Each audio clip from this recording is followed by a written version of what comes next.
I want to know where Labour is coming from on this. Do you, for example, and I know there are people who do you refuse to ever take an Uber because you just don't think morally it's quite right? Would you not use Deliveroo, for example, because you think they treat the workers badly and they don't pay the taxes they should?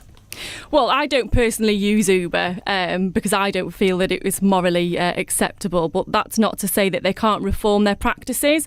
And Spell that out, though. Why is it morally unacceptable? Well, I don't like the way that they're exploiting their workers. And I think the recent case proved that in the courts, that suggested that the workers that were there were in fact workers and they weren't flexible workers. Matthew Taylor says that we should see an end to the cash-in-hand economy.